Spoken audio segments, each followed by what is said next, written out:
New uncertainty and desperate scenes on the U.S. southern border.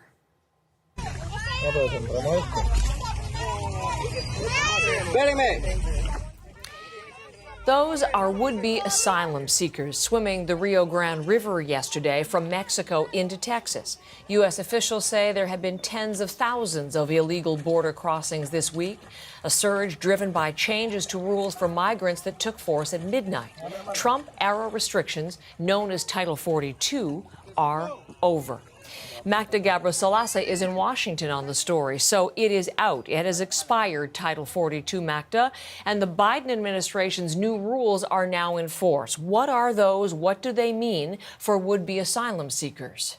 Well, Heather, as you would expect, many migrants were hoping with the end of Title 42 that they could cross over and that staying in the U.S. would be easier, but that's not what's happening. So now Title 8 goes into effect, and this involves an immigration process that is decades old. This is where asylum seekers can show that they face a credible threat if they're sent back to their home country, and then they would go through the immigration court system. And those that can't show that then face deportation. But the federal government announced new rules to discourage people from crossing over illegally. So the rules call on asylum seekers to first seek protections in the countries that they travel through, as well as applying online for an appointment to seek asylum in the U.S. Now, the Secretary of Homeland Security had a message for those hoping to cross into the U.S. illegally after Title 42 expired.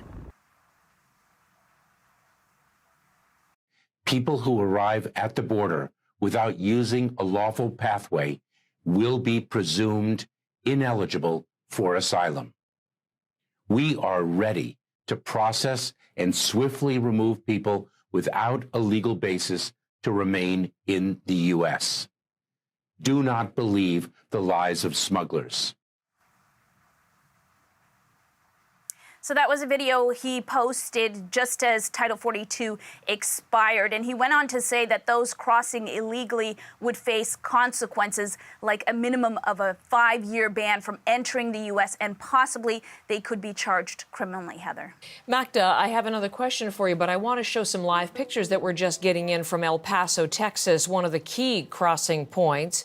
And there is, you can see through the fence, a long line of people doing exactly what the Homeland Security Secretary asked for, go through those legal pathways, go through the entry points as prescribed. So the people waiting to come through, that's a pretty extraordinary scene. And what we're hearing from U.S. officials is migrants are already overwhelming shelters at those border crossings. So tell us more about that and other fallout we could see from the rule changes. Well, with these rule changes, it's really setting the stage for a legal battle. We know that the American Civil Liberties Union is ready to take this to court.